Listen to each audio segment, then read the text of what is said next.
بسم اللہ الحمد للہ والصلاة والسلام علی رسول اللہ اما بعد رب اشرح لی صدری ویسر لی امری واحلل عقدۃ من لسانی یفقہوا قولی۔ السلام علیکم ورحمۃ اللہ وبرکاتہ۔ خوش آمدید اس پروگرام ہمارے اسلاف میں، جس میں ہم آپ کا تعارف سلف الصالحین کی زندگی سے کرواتے ہیں۔ اسی طرح آج ہم جس صحابی رسول صلی اللہ علیہ وسلم کے بارے میں ہم بات کریں گے، ان کا نام ہے سیدنا عبد الرحمن بن عوف رضی اللہ عنہ، اور ان کا تعارف جاننے کے لیے آج ہمارے ساتھ ہمارے مہمان عبدالعزیز ناصر صاحب ہیں۔ ان کو میں شامل کرتا ہوں اور ہم انشاءاللہ اس پروگرام کا آغاز کرتے ہیں۔ السلام علیکم ورحمۃ اللہ۔ وعلیکم السلام ورحمۃ اللہ۔ آواز پہنچ رہی ہے سلمان بھائی میری؟ جی پہنچ رہی ہیں۔ کیا حال ہے آپ کا عبدالعزیز بھائی؟ الحمدللہ، اللہ کا کرم ہے۔ آپ سنائیں، خیریت سے ہیں؟ ٹھیک ٹھاک ہیں؟ الحمدللہ الحمدللہ۔ آپ کو مبارک ہو کہ بالآخر یہ پروگرام جو ہے وہ ہونے جا رہا ہے۔ جی الحمدللہ، بہت عرصے کافی سے یہ گفتگو کی پروگرام ہونا کوشش کے چاہ رہا بعد۔ تھا ایسے ہی، اللہ المستعان۔ جی عبدالعزیز بھائی، جیسا کہ آپ کو بتایا کہ آج ہم سیدنا عبد الرحمن بن عوف رضی اللہ عنہ کے بارے میں ہم بات کریں گے، تو اس کو سب سے پہلی جو چیز ہم جاننا چاہیں گے وہ یہ ہے کہ ان کو ہم نے جو کہ مطلب پوسٹر کے اوپر بھی ہم نے لکھا ہے مسلمانوں کے سردار، تو ان کو مسلمانوں کے سردار کیوں کہا جاتا تھا؟ الحمدللہ رب العالمین والصلاة والسلام علی رسول الکریم۔ سلمان بھائی، اس حوالے سے امام ذہبی رحمہ اللہ جو ہیں وہ سیر میں ایک حدیث لے کر آئے ہیں، ایک روایت۔ یہ آواز کے درمیان کوئی وہ شور شرابہ تو نہیں آ رہا؟ نہیں بالکل نہیں آنا۔ چلیے، جب وہ حدیث ایسے ہے کہ خاتون اللہ کے رسول صلی اللہ علیہ وسلم کے پاس آئی تھی اپنے رشتے کے حوالے سے پتہ کرنے کے لیے۔ ان کا نام تھا ام کلثوم بنت عقبہ۔ عقبہ جو ہے یہ قریش کا مشہور سردار تھا، عقبہ بن ابی معیط، اور یہ کفر کی حالت میں مرا تھا۔ تو ان کی بیٹی تھیں جو اسلام قبول کر لیا تھا انہوں نے۔ تو ان کو اللہ کے رسول صلی اللہ علیہ وسلم نے کہا تھا کہ آپ جو ہونا مسلمانوں کے سردار ہیں، انکحی سید المسلمین، آپ مسلمانوں کے سردار سے نکاح کر لیں، یعنی عبد الرحمن بن عوف رضی اللہ عنہ سے۔ تو اس یعنی روایت کی بنیاد پہ ان کو مسلمانوں کا سردار کہا جاتا تھا۔ یعنی ویسے وہ بھی مسلمانوں میں صحابہ کرام میں ایک آپ کہہ لیں صاحب شرف اور ایک بڑے آدمی تھے، یعنی اپنے دبدبے کے اعتبار سے، ہیبت کے اعتبار سے، اپنے مقام کے اعتبار سے، یعنی کبار صحابہ کرام میں سے تھے۔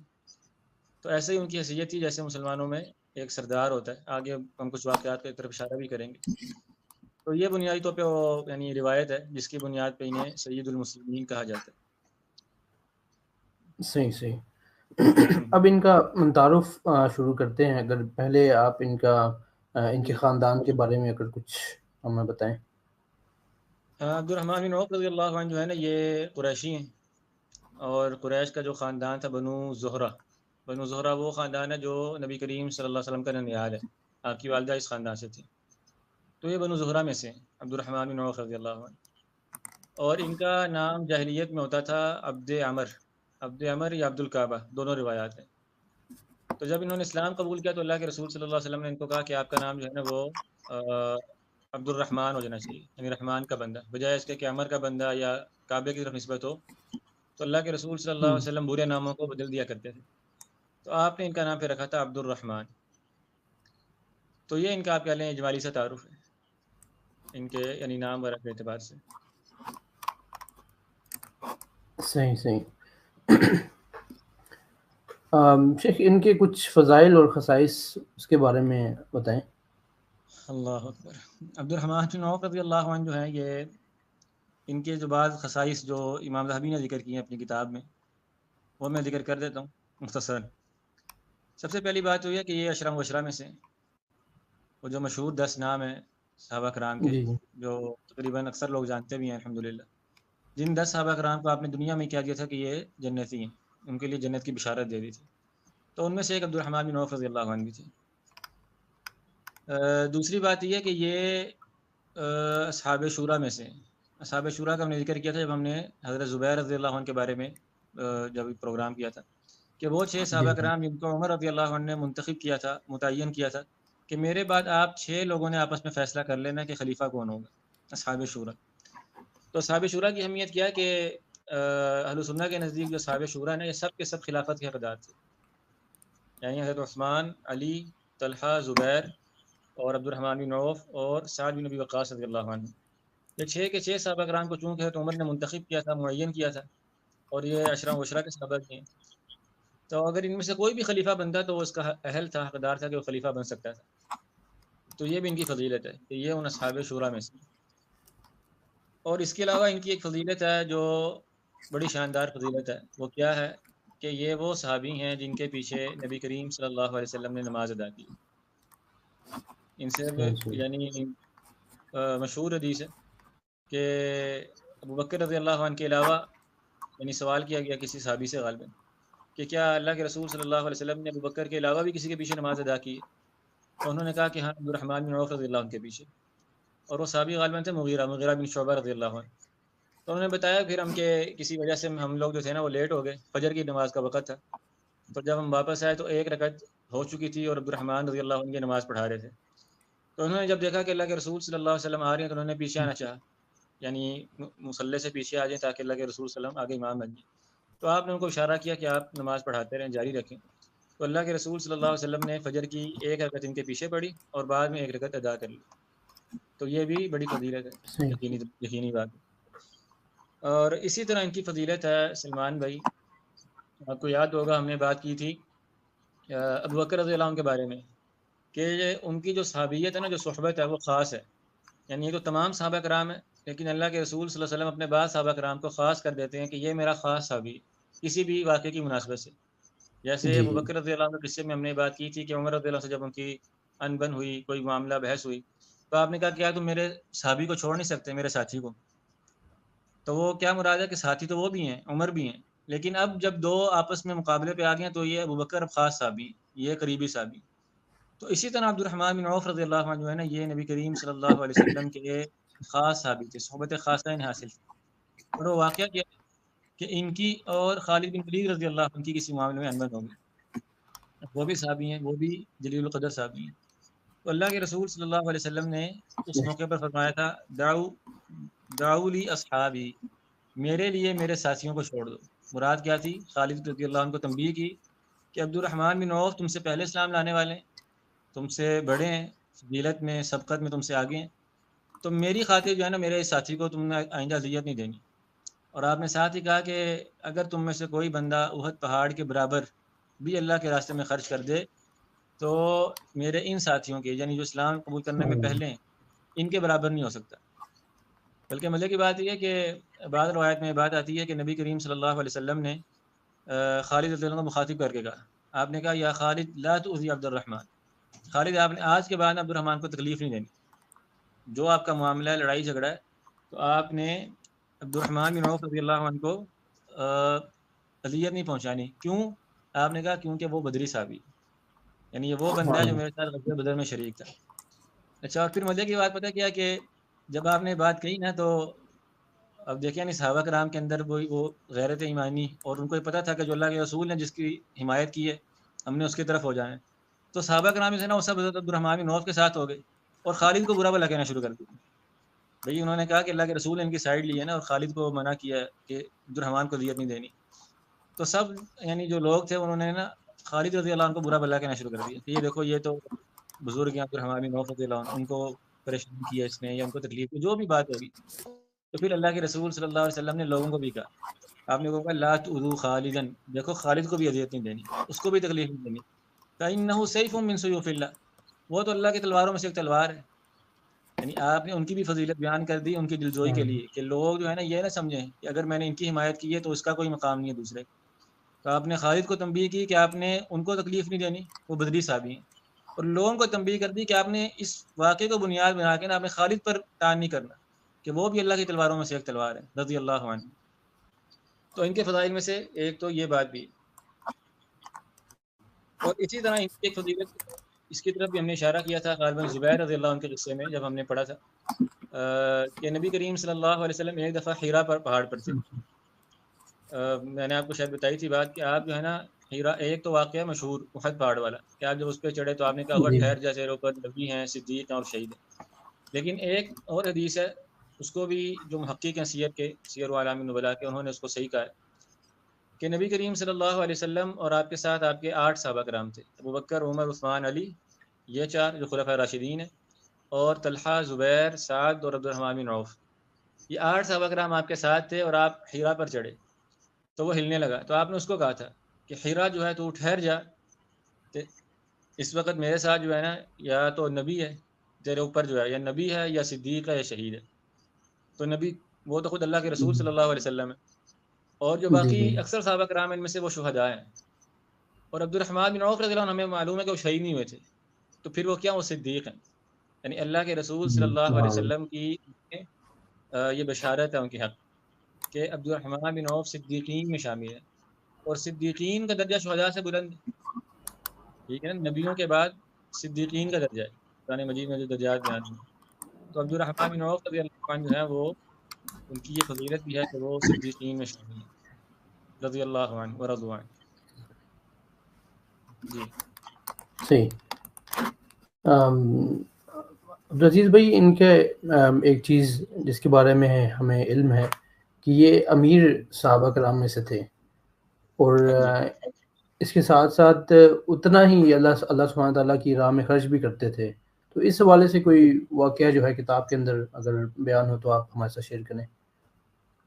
عبد الرحمن بن عوف رضی اللہ عنہ کے بارے میں آپ کی بات درست ہے کہ یہ تو بڑی مشہور بات ہے کہ یہ امیر اور غنی صحابہ کرام میں سے تھے، بلکہ ضرب المثل مطلب دی جاتی ہے حضرت عثمان اور عبد الرحمن بن عوف رضی اللہ عنہ کے حوالے سے. اور اس کا جو قصہ ہے نا وہ بھی دلچسپ ہے کہ جب انہوں نے ہجرت کی، مہاجر تھے یہ، اور حبشہ کی طرف بھی ہجرت کی اور مدینہ کی طرف بھی.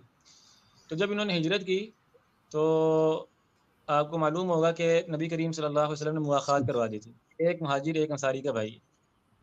جی تو جی اس میں جو ان کے بھائی تھے وہ تھے سعد رضی اللہ عنہ، سعد بن ربیع ان کا نام تھا، ربیع یا ربیع دونوں طرح اس کو بولا جاتا ہے. اچھا، ان کے جو بھائی تھے انہوں نے دیکھیں انصار کا بھی یعنی کمال جذبہ تھا، انہوں نے ان کو کہا کہ میں اپنا آدھا مال آپ کو دیتا ہوں، ٹھیک ہے، آدھا مال میرا آپ لے لیں، بلکہ یہاں تک کہا کہ میری 2 بیویاں تو ایک کو میں طلاق دیتا ہوں، تو اس کے بعد آپ اسے شادی کر لینا، کیونکہ اب اسلامی بھائی ہے نا. انہوں نے اس حد تک یعنی کمپرومائز کیا. تو عبد الرحمن بن عوف مہاجرین کا بھی اس میں کمال تھا، میں تو یہ کہتا ہوں، یعنی ہمیں اس کو یوں دیکھنا چاہیے کہ انصار جو تھے وہ سب کچھ دینے پر آمادہ تھے، جی لیکن مہاجرین کی خودداری کا یہ عالم تھا کہ وہ مال مفدل بیرہم والا صورتحال نہیں تھی، بلکہ انہوں نے ضرورت کے وقت لیا اور فوراً اپنے کام کاج شروع کیے اور اپنے حالات سیٹل کیے، اور سب نے یعنی اس بات کو پسند کیا کہ وہ بوجھ نہ بنے. تو عبد الرحمن رضی اللہ عنہ نے اس موقع پر ان کو کہا تھا کہ اللہ تعالیٰ آپ کو برکت دے، آپ نا مجھے ایسا کریں کہ بازار کا راستہ دکھا دیں، مدینہ کا بازار کہاں پر لگتا ہے تو میں وہاں پر انشاءاللہ خود کوشش کروں گا. تو انہوں نے ان کا مال یعنی ان سے مال نہیں لیا، بلکہ خود پھر بازار گئے، وہاں پر انہوں نے اپنا کام کاج شروع کیا، تجارت شروع کی، اور اللہ تعالیٰ نے پھر ایسی برکت دی جو یعنی آپ کے گہتی دنیا تک جو ہے نا ضرب المثل ہے. حتیٰ کہ یعنی کہا جاتا تھا کہ یہ جو پتھر بھی اٹھاتے ہیں نا تو سونا نکل آتا ہے، آپ نے سنی ہوگی نا بات، معروف ہے کہ فلاں جی بندہ جی پتھر بھی اٹھاتا ہے تو سونا نکل آتا ہے. تو ان کے بارے میں یہی بات ہے کہ عبد الرحمن بن عوف رضی اللہ عنہ جہاں ہاتھ ڈالتے تھے جس کام میں، جس کاروبار میں، تو وہ جو ہے نا برکت کی وجہ سے وہ بے تحاشا برکت ہوتی تھی ان کو. حتیٰ کہ بہت جلد انہوں نے شادی بھی کر لی، وہ حدیث مشہور ہے. اللہ کے رسول صلی اللہ علیہ وسلم نے دیکھا کہ یعنی کوئی نشان دیکھا ایسا جو جی شادی والا نشان تھا، علامت تھی.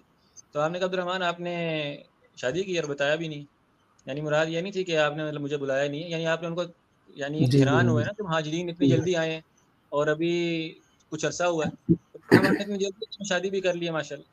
تو مراد یہ تھی کہ اتنی جلدی ان کو برکت ہوگی کہ انہوں نے نہ صرف کاروبار اپنا وہ شروع کر دیا، تجارت شروع کر دی، بلکہ شادی بھی کر لی، گھر بار سیٹ ہو گیا ان کا، اور اللہ نے پھر بہت ہی زیادہ ان کو برکت دی.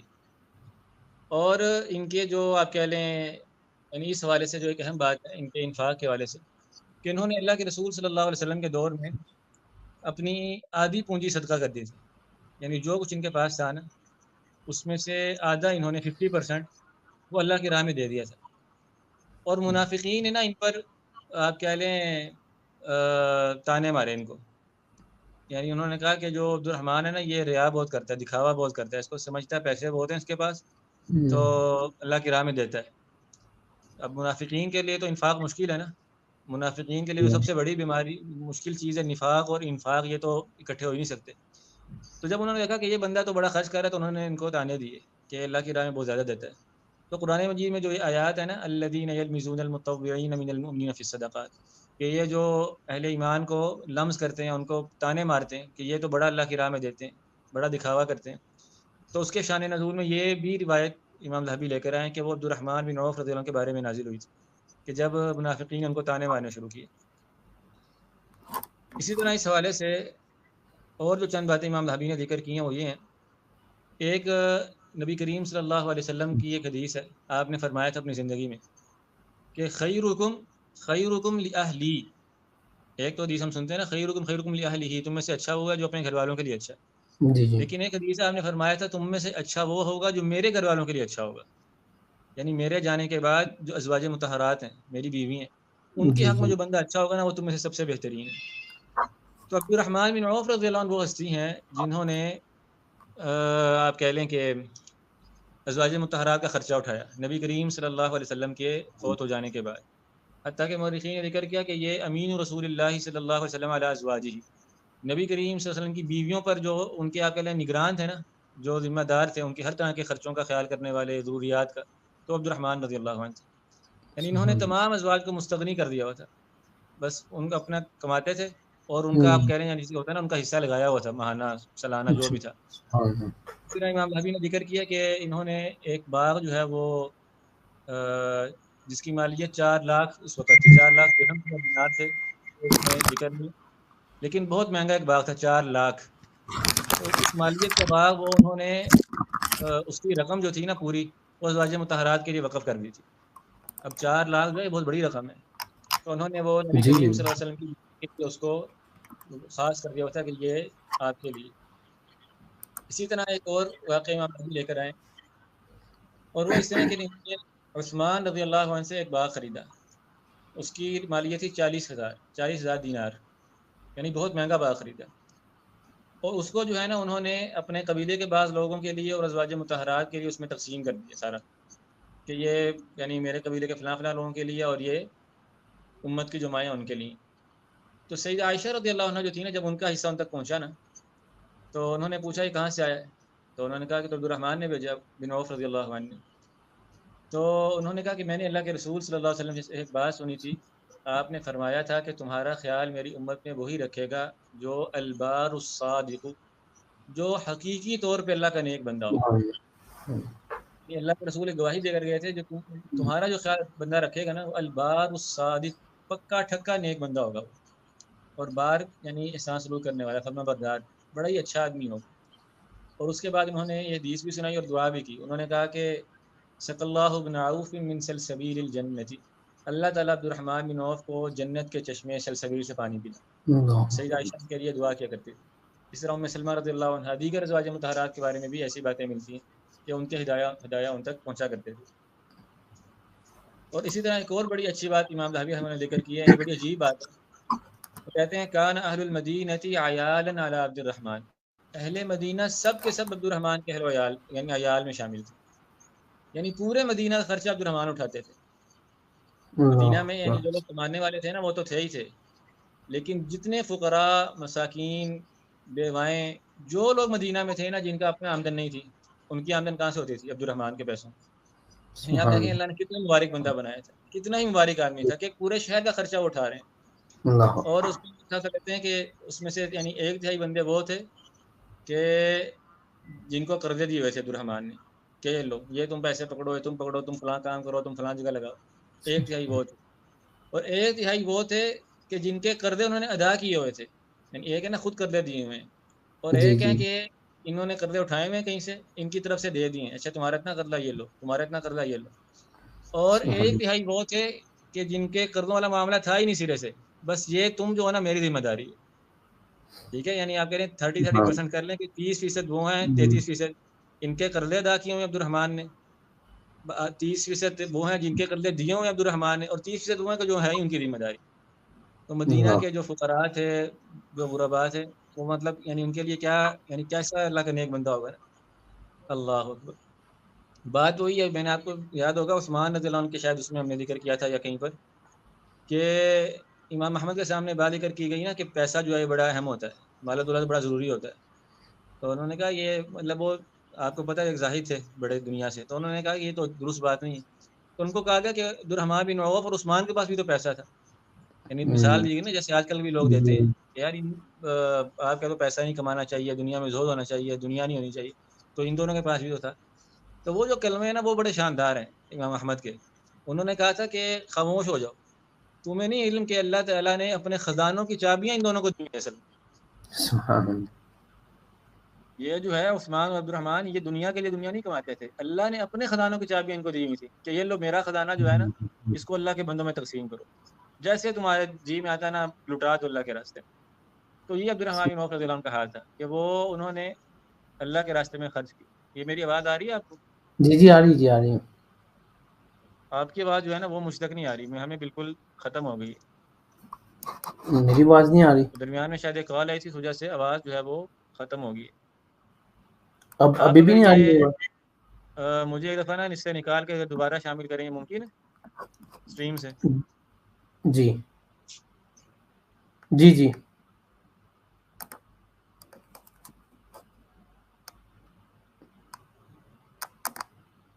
ابھی آ رہی آواز؟ نہیں مجھے شاید نہیں آئی، میں نا خود لیو کرتا ہوں، دوبارہ ایڈ جی ہوتا ہوں اس لنک سے۔ کریں کریں۔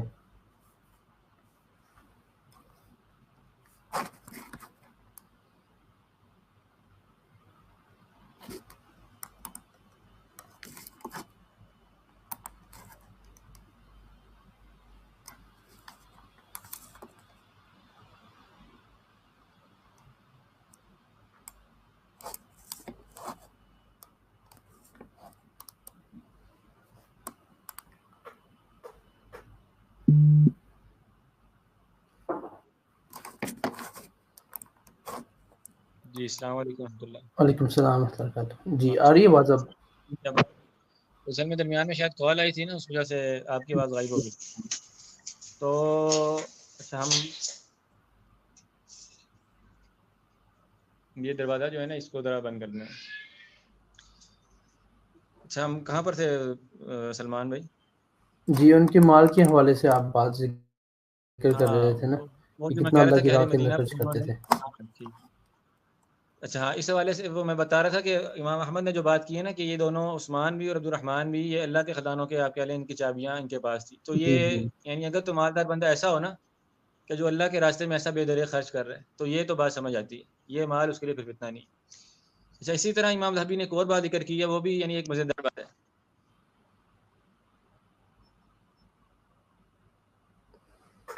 مجھے لگتا ہے پھر جی فون جی آ گیا دوبارہ، ایک منٹ میں ان کو ذرا بتا دوں، ایک منٹ میں دوبارہ آتا ہوں۔ جی جی آ جائیں۔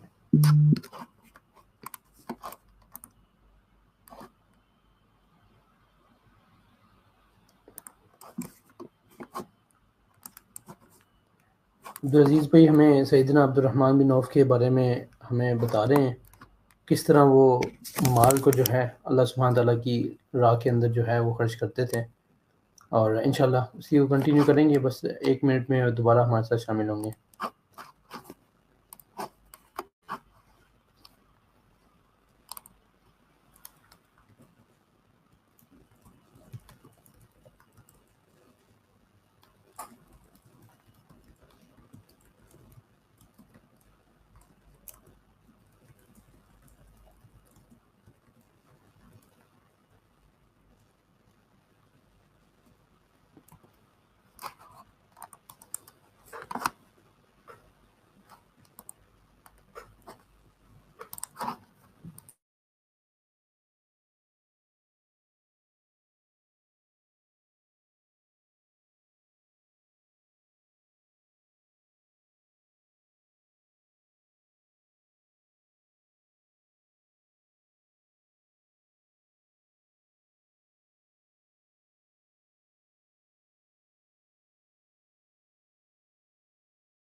ہاں جی السلام علیکم ورحمۃ اللہ۔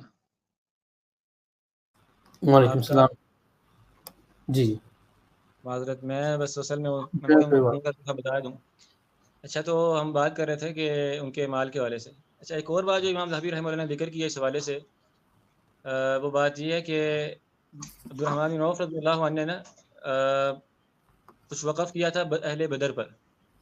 یعنی وقف یہ ہوتا ہے کہ آپ جس بندے کے لیے وقف کرتے ہیں جن خاص لوگوں کے لیے، اب وہ امیر ہو یا وہ غریب ہو، وہ اس کو ملتا ہی ملتا ہے. تو آپ کی جب وفات ہونے لگی تو آپ نے اپنے مال کا ایک حصہ آپ نے وقف کر دیا اہل بدر کے لیے، کہ جو بدری صحابہ کرام اس وقت حیات ہیں نا، ان کو یہ تقسیم کر دیا جائے. تو ان کی تعداد تقریباً 100 تھی. 100 صحابہ کرام غزوہ بدر والے اس وقت زندہ تھے. اچھا، دلچسپ بات مزے کی یہ ہے کہ اس میں عثمان رضی اللہ عنہ بھی تھے. یعنی عثمان رضی اچھا اللہ عنہ جو خود بہت کبیر صحابی، تو جی وہ جی بھی تھے. اور کیونکہ وقف کا تھا تو ان کا حصہ بننا ہی بننا تھا. تو انہوں نے عبد الرحمن رضی اللہ عنہ کے اس وقف کے حصے میں سے پھر اپنا حصہ وصول بھی کیا باوجود امیر ہونے کے. تو یہ بھی ایک دلچسپ بات ہے کہ یعنی بسا اوقات وقف جو ہے یہ آپ نے کسی کی فضیلت دیکھ کے کرنا ہوتا ہے. یعنی یہ علماء پہ کے لیے وقف ہے، یہ طلبہ کے لیے وقف ہے، یہ فلاں اسپتال اسکول ادارے کے لیے. تو بندہ امیر بھی ہو تو وہ اس کو ملتا ہی ہے. یعنی وقف کی یہ اس میں یعنی کنڈیشن ہوتی ہے. تو بہرحال ان کی جو سخاوت ہے یا جو ان کی خرچ کرنا ہے، وہ ایک مشہور حدیث غزوہ تبوک والی بھی ہے، اس میں بھی انہوں نے اللہ کے راستے میں بہت کچھ دیا. تو وہ بہت سارے واقعات ہیں، ان کا احاطہ کرنا جو ہے نا اس مختصر مجلس میں ممکن نہیں ہے. یہ جو چند باتیں ہم نے ذکر کر دی انشاءاللہ یہ کافی ہیں انشاءاللہ انشاءاللہ. انشاءاللہ. اور میرے خیال سے اگر کوئی شخص بھی جس کے دل کے اندر مال کی بہت زیادہ محبت ہو، وہ ان کی سیرت کو پڑھے گا تو انشاءاللہ بہت فائدہ ہوگا. صحیح بالکل ہے، صحیح، بہت شاندار بات. اور شیخ یہ مطلب مالدار تھے یہ، کیونکہ اب ہم نے کچھ چیزیں ہمیں ابھی پتہ بھی چل گئی ہیں. جی. تو یہ کہا جاتا ہے کہ اللہ کے رسول صلی اللہ علیہ وسلم نے انہیں کہا تھا کہ تم نے جنت میں آنے میں بہت دیر کر دی. تو انہوں نے کہا کہ مال کا حساب دے رہا تھا، لمبا ہو گیا. تو اس بات کی کیا حقیقت ہے؟ یہ بات آپ کی درست ہے. یہ واقعہ بہت سنا ہوا ہے ہم نے بھی، اور یعنی بیان بھی کیا جاتا ہے. میرے حال میں آج کل بھی بیان ہوتا ہے، موٹیویشن اسپیکر وغیرہ یہ بیان کرتے ہیں. اصل میں یہ جو مرفوع حدیث تو یہ ثابت نہیں ہے. یعنی اللہ کے رسول صلی اللہ علیہ وسلم سے ایسا کوئی واقعہ ثابت نہیں ہے یعنی سند کے اعتبار سے کہ آپ نے ایسی بات کہی ہو. اور امام ذہبی نے وہ روایت لائی ہیں، اور بات ساتھ کہا بھی ہے کہ یہ سب مناکیر ہیں، یعنی منکر روایات ہیں، ان میں کوئی ثابت نہیں. لیکن اس پر انہوں نے تبصرہ ایک کیا امام ذہبی نے، کہتے ہیں کہ وبکل حال، بہرحال یعنی اگر یہ واقعات ہم بالفرض مان بھی لیں، فلو تاخر عبد الرحمن عن رفاقہ، اگر عبد الرحمن رضی اللہ عنہ جو ہے نا وہ اپنے ساتھیوں سے جو ان کے ہم پلہ لوگ ہیں ان سے اگر پیچھے رہ بھی گئے جنت میں داخل ہونے سے، ودخل الجنت علی سبیل الاستعارۃ وضرب المثل، یہ ساری بات جو آگے کہ ان کا حساب لمبا ہو گیا اور یہ لیٹ ہو گیا، جو کچھ بات بھی ہے. لیکن جب وہ جنت میں چلے جائیں گے نا تو جنت میں ان کا جو مقام ہوگا وہ علی اور زبیر سے کم نہیں ہوگا. یعنی علی اور زبیر کا نام کیوں لیا کہ وہ اصحاب شورا میں سے ہے نا، یہ 6 صحابہ کرام اکٹھے تھے آپس میں، آپ کہہ لیں اسلام لانے میں قریب قریب تھے، فضیلت میں قریب قریب ہیں اپنے فضائل میں. عثمان اور علی یہ 2 خلفائے راشدین میں سے، اور پھر طلحہ زبیر عبد الرحمن اور سعد، یہ 4 رضوان اللہ علیہ. تو مراد کیا تھی کہ اگر یعنی ہم یہ مانے بھی کہ عمراء جو ہیں وہ اپنے پیسے کی وجہ سے جنت میں داخل ہونے میں تاخیر ہو جائے گی، لیکن اگر انہوں نے اس پیسے کو اللہ کی راہ میں خرچ کیا ہوا ہے اور بے تحاشا خرچ کیا ہوا ہے اور دنیا کے فتنے میں نہیں پڑے، تو وہ جنت میں اپنے ہم پلہ جو افراد ہیں نا فضائل کے اعتبار سے ان کے قریب ہی ہوں گے. یعنی جنت میں تاخیر سے داخل ہونا جنت کے درجے میں کم ہونے کا یعنی سبب نہیں ہے. یعنی لیٹ تو جا سکتے ہیں، ایسے بات حدیث میں آیا بھی ہے کہ فقراء پہلے جنت میں چلے جائیں گے، تو یہ بات درست ہے. لیکن اگر اغنیاء جو ہیں وہ بھی اللہ کے نیک بندے ہیں اور اللہ کا ادا کرنے والے ہیں، بندوں کا ادا کرنے والے ہیں، تو جنت میں درجات برابر ہو سکتے ہیں دوبارہ جا کے. لیکن اس میں ایک دلچسپ بات یہ ہے کہ امام ذہبی رحمہ اللہ نے ایک اور روایت ذکر کی ہے اور اس کو کہا کہ اس کی سند بھی حسن ہے. وہ کیا کہ عبد الرحمن رضی اللہ عنہ نے خود خواب میں دیکھا ایک دفعہ، یعنی اللہ کے رسول کی حدیث نہیں ہے، انہوں نے ایک دفعہ خود یہ خواب میں دیکھا کہ وہ جنت میں نا رینگتے ہوئے داخل ہو رہے ہیں، یعنی آہستہ آہستہ اور تاخیر کے ساتھ داخل ہو رہے ہیں جنت میں. اور اس میں ہے کہ ساتھ فرماتے ہیں کہ ایک تو میں نے یہ بات دیکھی کہ میں جنت میں رینگتا ہوا داخل ہو رہا ہوں، ورأیت انہ لا يدخلها الا الفقراء، اور میں یہ دیکھ رہا ہوں کہ جنت میں نا سب فقیر ہی آ رہے ہیں، فقراء ہی داخل ہو رہے ہیں. یعنی خود انہوں نے اپنا خواب بیان کیا. تو ان کو اس خواب سے پھر فائدہ ہوا، یعنی انہوں نے جب یہ خواب دیکھا تو یعنی ان کو یہ بات یعنی آپ کہہ لیں سمجھ آئی یا کوئی اشارہ تھا. سچے خواب جو ہوتے ہیں، اچھے خواب جو ہوتے ہیں، یہ بشرا ہوتے ہیں. تو یعنی ان کو یہ بات معلوم ہو گئی کہ اگر مال کو اللہ کی راہ میں نہیں دیا جائے گا اور فقراء تک نہیں نکالا جائے گا تو وہ جنت میں تاخیر کا باعث ہو سکتا ہے، یہ بات ہم کہہ سکتے ہیں. لیکن بہرحال جو یعنی قصہ جو بیان کیا جاتا ہے نا عام طور پہ کہ اللہ کے رسول نے ان کو ایسا کہا، کہ میں نے تیرا بڑا انتظار کیا تم نے تاخیر کر دی، یہ قصہ ثابت نہیں غیرہ صحیح واللہ۔ صحیح۔ شیخ یہ تو مال و دولت کے حوالے سے بات ہوگی نا، تو اس کے علاوہ بھی آپ کی شخصیت کا کوئی قابل ذکر کوئی واقعہ کوئی پہلو جو ہے وہ کتاب کے اندر بیان ہے؟ جی جی بالکل ایسا ہی ہے۔ عبد الرحمن رضی اللہ عنہ جو ہیں ان کا یعنی مال و دولت تو معروف ہے، ہر بندے کو پتہ ہے۔ ایک اور بات جو بہت قابل ذکر بات ہے اور پتہ ہونی چاہیے خاص طور پر طلاب العلم کو، کہ عبد الرحمن بن عوف رضی اللہ عنہ بڑے علماء میں سے، صحابہ کرام میں جو بڑے علماء ہیں نا، چوٹی کے فقہا ان میں سے۔ یعنی آپ دیکھیں یہ بات بھی عجیب ہے کہ ایک بندہ یعنی تجارت میں اور مال و دولت کے حوالے سے معروف ہو، تو نادر بات ہے نا کہ اس کا پھر اللہ کے دین کے ساتھ بھی ایسا تعلق ہو کہ وہ علماء میں بھی بڑا شمار ہوتا ہو۔ تو عبد الرحمن رضی اللہ عنہ بڑے چوٹی کے فقہا میں سے تھے، اور صرف یعنی فقیہ نہیں، بڑے دانا آدمی تھے، بلکہ آپ جیسے سید المسلمین تھے نا ہم نے شروع میں کہا، یعنی آپ دیکھیں ان کی شخصیت ایسی تھی، اگر میں آپ کو یعنی کیا مثال دوں، یعنی ایک بندہ ہوتا ہے نا جو معاشرے کا بڑا آدمی ہوتا ہے، وہ جب کوئی فیصلہ کر دیتا ہے تو کوئی ٹالتا نہیں ہے، وہ کوئی بات کر دے تو سب کہتے ہیں ہاں اس کی بات ٹھیک ہے۔ تو ایسی شخصیت تھی ان کی صحابہ کرام میں کہ عبد الرحمن جو بات کر دیتے تھے، جو فیصلہ سنا دیتے تھے، جو رائے دیتے تھے، تو سب مانتے تھے اس کو، یعنی اس قدر محترم اور بڑی اور علمی شخصیت تھی۔ اور اس حوالے سے ان کے علمی حوالے سے بہت سارے واقعات ہیں، امام ذہبی 2 یا 3 واقعات اس میں سے لائے ہیں، وہ میں اشارہ کر دیتا ہوں۔ ایک تو مشہور واقعہ ہے جزیہ کا، کہ حضرت عمر کے دور میں یہ مسئلہ سامنے آیا کہ اہل کتاب جو ہے ان سے تو جزیہ لینا ہے، جو ٹیکس ہوتا ہے جو کافروں سے لیا جاتا ہے، تو جو مجوسی ہیں کیا مجوسیوں سے بھی لیا جائے گا؟ تو عبد الرحمن رضی اللہ عنہ نے کہا کہ ہاں، میں نے اللہ کے رسول صلی اللہ علیہ وسلم کو دیکھا تھا کہ آپ نے جو مجوسی تھے، ایک علاقہ تھا، ان سے جزیہ لیا تھا، تو ان کے اس حدیث سنانے پر یہ مسئلہ حل ہوا۔ اسی طرح ایک اور واقعہ اس میں ذکر کیا جاتا ہے کہ عمر رضی اللہ عنہ نے صحابہ کرام کی مجلس میں دفعہ ایک بات کہی کہ اگر کوئی بندہ نماز میں بھول جائے تو اس کو کیا کرنا چاہیے؟ اس میں عبداللہ بن عباس بھی تھے، دیگر صحابہ کرام بھی بعض تھے، تو وہ کافی دیر یعنی مناقشہ کرتے رہے، تو کسی کے سامنے شاید اس وقت حدیث نہیں ہوگی یا نہیں تھی کہ اس کو کیا کرنا چاہیے۔ تو عبد الرحمن رضی اللہ عنہ اس دوران تشریف لائے اور انہوں نے آ کے یہ بات بتائی کہ میں نے اللہ کے رسول صلی اللہ علیہ وسلم کو یعنی ایسے اور ایسے اصل میں تھا وہ مسئلہ یہ نہیں تھا کہ سجدہ سہو کرنا چاہیے کہ نہیں، یعنی وہ یہ تھا کہ اگر مسئلہ ہوگا نا کہ 2 پڑھی ہیں یا 3 پڑھی ہیں رکعت، تو کس کا اعتبار ہوگا، یعنی 2 پر کا اعتبار ہوگا یا 3 کا ہوگا، یعنی 3 اور 4 میں شک ہو گیا، تب بندے کو کیا کرنا چاہیے؟ تو انہوں نے آ کے کہا کہ میں نے اللہ کے رسول صلی اللہ علیہ وسلم کو یہ فرماتے ہوئے سنا تھا کہ جو کم تعداد ہے نا اس کو آپ معتبر سمجھیں، 3 اور 4 میں اگر شک ہے تو آپ کی 3 ہوئی ہیں اور بعد میں آپ سجدہ سہو کریں۔ تو کئی مواقع پر ایسا ہوا کہ صحابہ کرام کسی مسئلے میں ان کے سامنے حدیث نہیں تھی یا بھولے ہوئے تھے، تو عبد الرحمن رضی اللہ عنہ ان کو حدیث پتہ ہوتی تھی، ان کو مسئلہ پتہ ہوتا تھا۔ عمر رضی اللہ عنہ بطور خاص لوگوں کو مسئلہ پوچھنے کے لیے عبد الرحمن کے پاس بھیجتے تھے، کوئی سوال آتا تھا نا مشکل، تو کہتے تھے جاؤ عبد الرحمن سے پوچھو جا کے، اس کو اس مسئلے کا علم ہوگا۔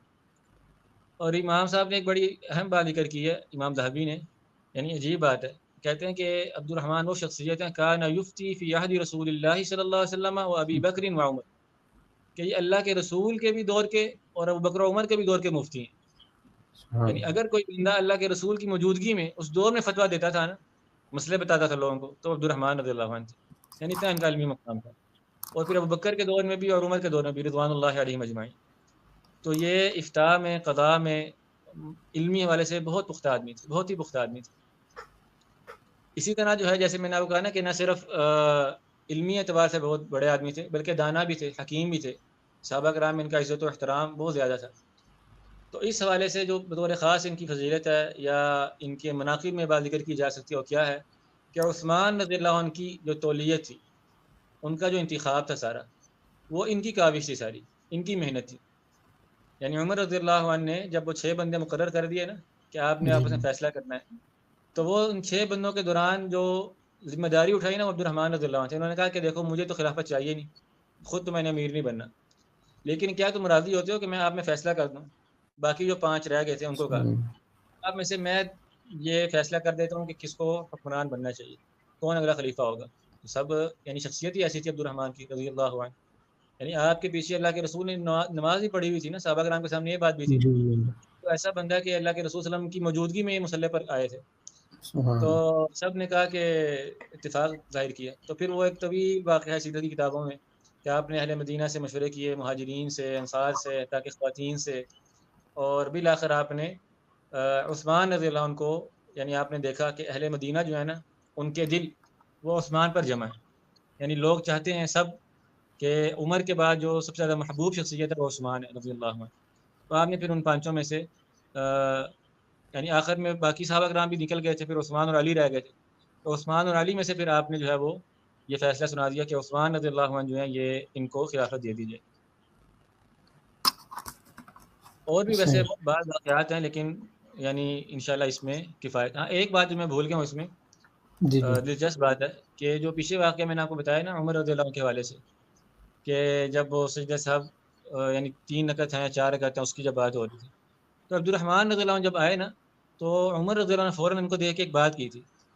انہوں نے کہا تھا کہ انت عندنا العدل الرضا، تم ہمارے نزدیک سچی بات کہنے والے، عادل اور ایسے بندے کو تمہاری بات پر ہم سب راضی ہوتے ہیں.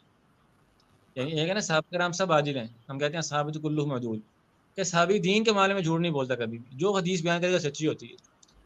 لیکن ان کی عدالت خاص ہے، جیسے صحبت کے معاملے میں نا کہ سب صحابہ کرام صحبت کے اعتبار سے صحابی ہیں لیکن بعض کی صحبت جی خاص ہے. تو جی ایسے تمام صحابہ کرام اپنے صدق و امانت میں، سچائی میں، عدالت میں سبھی جو ہے نا وہ کسی پر کوئی اعتراض نہیں ہے. لیکن عمر رضی اللہ عنہ کے اس کہنے سے بات معلوم ہوتی ہے کہ عبد الرحمن کی ہاں کیا جو عدالت تھی نا، ان کی جو سچائی تھی یا جو ان کی بات کی جو ویٹیج تھی، اہمیت تھی، وہ خاص تھی. کہ عبد الرحمن اچھا آپ آگے آپ جو بات کریں گے نا آپ تو پکی بات ہے سبحان سچی. تو یہ ان کا آپ کہہ لیں علمی مقام اور ان کی حکمت اور دانائی اور ان کا فقہی مقام تھا رضی اللہ عنہ. سبحان اللہ سبحان اللہ. ایک چیز جو سبحان اللہ کتنی اس کے اندر مطلب ہمارے لیے جو ہے وہ کتنی ضروری ہے کہ دیکھیں وہ اتنے بڑے مطلب تجارتی بھی تھے اور پھر ساتھ ساتھ مفتی بھی تھے. سبحان اللہ. بالکل ایسا نہیں ہے کہ صرف وہ انہوں نے یہ سوچ لیا ہو کہ نہیں میں صرف تجارت کرتا ہوں اور لوگوں کے مطلب راہ کے اندر اللہ کی راہ کے اندر خرچ کرتا ہوں، بلکہ مفتی بالکل بھی ایسے تھے، علم بھی جو ہے حاصل کرتے تھے. اب ایسے ہوتا ہے نا لوگ کہتے ہیں کہ یا تو دنیا کر لو یا مطلب آخرت کا کام کر لو یا دین کا پڑھ لو. اس کے لیے بھی جو ہے یہ اچھا یہاں کافی پر اچھا ہے. سلمان بھائی ایک بات چونکہ برسول تذکر آ گئی ہے وہ میں ذکر کر دوں جی کہ جی نا ایسے یہ مراد نہیں، بعض لوگ سمجھتے ہیں کہ اسے یہ مراد ہے کہ جو بھی دین کا پڑھنے والے ہوتے ہیں نا ان کو کاروبار کرنا چاہیے، ساتھ ان کو تجارت کرنی چاہیے. یہ قطعاً مراد نہیں ہے اس سے، بلکہ یہ ایسا ہم نے تاریخ میں نہیں دیکھا. بہت نادر بات ہے کہ طالب علم دین کا پڑھنے والے وہ دنیا میں مشغول ہو گئے ہوں، بلکہ جی طالب علم عموماً ہوتے وہ ہوتے ہیں جو مفرغ ہوتے ہیں، جو دین کے لیے صبح سے شام تک ویلے ہوتے ہیں. یہ بہت نادر مثال ہے. اور یہ اصل میں یعنی اس کی صورت ہے یہ مسئلے کی کہ اصلاً وہ لوگ تاجر تھے، کاروبار کرنے والے تھے، وہ دین کی طرف جی راغب ہوئے. دینداروں کو، طلاب کو نہیں کہنا چاہیے کہ تم اپنے ہنر سیکھ لو، کاروبار کر لو. یہ جو آج جی کل ایک سیلاب آیا ہوا ہے نا، جی جی جی یہ بہت لوگ سکھانے بیٹھے ہوئے ہیں. یعنی یہ تنبیہ اس لیے بھی لازمی ہے، کوئی بندہ اس کو دلیل بنا لے کہ دیکھو اتنے بڑے فقیر تھے اور تاجر بھی تھے. نہیں، ہم کہتے ہیں اتنے بڑے تاجر تھے اور ساتھ مفتی بھی تھے. ان کا یہ کمال ہے کہ وہ دنیا چھوڑ کے دین کی طرف آئے. حتیٰ کہ ان کے بارے میں آتا ہے، بعض مورخین نے ذکر کیا کہ عبد الرحمن دنیا کو دونوں ہاتھوں سے دھکیلتے رہے ہمیشہ. یہ دنیا کو ان کے پیچھے آتی تھی، اللہ کا فضل تھا نا. جی تو جی بہرحال بالکل یعنی یہ ایسے میں نے کہا ایک تنبیہ یہاں پر ہو جائے اس وجہ سے. صحیح صحیح. عبدالعزیز بھائی جس طرح کہ آپ کو پتا کہ اگر ہم بات کرنے لگیں گے مزید تو ہم بہت زیادہ چیزیں ہم بیان کر دیں گے اور پھر بھی جو ہے وقت ابھی بھی کم ہو جائے گا. تو اس لیے ہم صحیح انشاءاللہ مختصر جو ہمارا پروگرام کا جو سلسلہ ہے مختصر ہم بات کرتے ہیں. تو اسی طرح میرے جی خیال سے ہم نے کافی چیزیں ڈسکس کر لی ان کے مال کے حوالے سے، اللہ کی راہ کے خرچ کے حوالے سے، علم کے حوالے سے. تو بس جی. اب آخری ایک چیز کہ ان کی وفات کے حوالے سے اگر آپ ہمیں بتا دیں کہ ان کی وفات کیسے ہوئی اور کب ہوئی. ان کی جو وفات ہے نا وہ ہوئی تھی عثمان رضی اللہ عنہ کی خلافت میں. جو عثمان رضی اللہ عنہ کی شہادت کے بعد کے جو فتنے تھے، جو مسلمانوں کے آپس کے اختلافات تھے، اللہ نے ان سب کو بچا لیا. اور ان کی خلافت کے بارے میں امام ذہبی ایک روایت لے کر بھی آئے، یعنی ان کی وفات کے متعلق، کہ اس میں یہ ہے کہ ان کو یہ بھینک پڑ گئی کسی طرح، ان کو یہ بات پہنچی کہ عثمان اپنے بعد شاید خلافت ان کے نام کر دیں گے. یعنی عبد الرحمن رضی اللہ عنہ کو یہ بات پہنچائی گئی یا ان کو خود یہ محسوس ہو گیا کہ عثمان جو ہے نا اپنے بعد کی مجھے خلیفہ نہ بنا دے، نامزد نہ کر دیں. تو انہوں نے اللہ سے دعا کی تھی کہ اللہ یہ اگر یہ میرے حق میں بہتر نہیں ہے نا تو مجھے اس دنیا سے لے جا. تو وہ پھر عثمان ان کی خلافت میں ہی ان کی وفات ہو گئی تھی. اور ان کی جو وفات یقینی طور پہ ایک ثانیہ تھا. یعنی صحابہ کرام کے اندر سے نا آپ کہہ لیں کہ ایسی ہستی اٹھ گئی تھی جس کی بات سب مانتے تھے. یعنی اگر یعنی وہ موجود ہوتے تھے تو بہت سارے فتنے اور اختلافات دب جاتے تھے ان کے موجود ہونے سے. تو ان کی جب وفات ہوئی تو کہتے ہیں کہ سعد رضی اللہ عنہ ان کے پاس یعنی ان کی میت پہ کھڑے ہو کے کہا تھا واہ جبل، یعنی آج ایک بہت بڑا پہاڑ اس دنیا سے چلا گیا. یعنی وہ علم کا اور فضل کا پہاڑ تھا. اور علی رضی اللہ عنہ کے بارے میں کہا تھا اذهب یا ابن عوف، اے ابن عوف اللہ کے پاس اب آپ چلے جائیں، آپ اس دنیا سے تشریف لے گئے. فقد ادرکت صفوها وسبقت رنقها، آپ نے اس دنیا کی جو پاکیزہ چیزیں ہیں نا، اس دنیا کی خیر ہے وہ ساری سمیٹ لی ہے، اور آپ نے اپنا دامن اس دنیا کی تمام آلائشوں سے بچا لی. یعنی حضرت علی رضی اللہ عنہ نے وہ یعنی ان کی گواہی دی کہ یعنی ایسی ہستی تھی کہ خیر ہی خیر تھی، سراپا خیر تھی. اس دنیا میں تھے تو اپنے مال سے، اپنے علم سے، اپنے اخلاق سے، حتیٰ کہ اپنی تلوار سے مجاہد بھی تھے، تمام غزوات میں شریک رہے اللہ کے رسول صلی اللہ علیہ وسلم کے ساتھ. تو دنیا کی ہر طرح کی خیر انہوں نے سمیٹی اپنی آخرت کے لیے، لیکن دنیا کے کسی فتنے میں نہیں پڑے، نہ مال کے فتنے میں پڑے، نہ کسی اور، حتیٰ کہ ریاست کا فتنہ بھی فتنہ ہی ہے نا، بسا اوقات ہوتا ہے. جی جی اور صحابہ کرام کے بارے میں تو ہم سب گواہی دیتے ہیں کہ کوئی صحابی وہ ریاست کا حریص نہیں تھا. تو اس میں یہ بھی تھے، تبھی تو انہوں نے دعا کی کہ اللہ اگر یہ معاملہ میرے حق میں بہتر نہیں ہے تو مجھے دنیا سے لے جا. تو دنیا کے تمام فتنوں سے بچتے بچاتے ان کو دھکیلتے ہوئے اللہ کے حضور تشریف لے گئے. اللہ تعالیٰ ہم سے راضی ہو جائے. آمین آمین. جزاکم اللہ خیر عبدالعزیز بھائی، اور بارک اللہ. انشاءاللہ دوبارہ ہم آپ کو وقت لیں گے انشاءاللہ اگلے جو جس بھی صحابی کے بارے میں ہم بات کریں گے انشاءاللہ. جی انشاءاللہ. ٹھیک ہے بھائی، السلام علیکم و رحمۃ اللہ. سبحانک اللہم و بحمدک، عطا فرمائے. لا الہ الا انت، استغفرک. جزاکم اللہ خیر.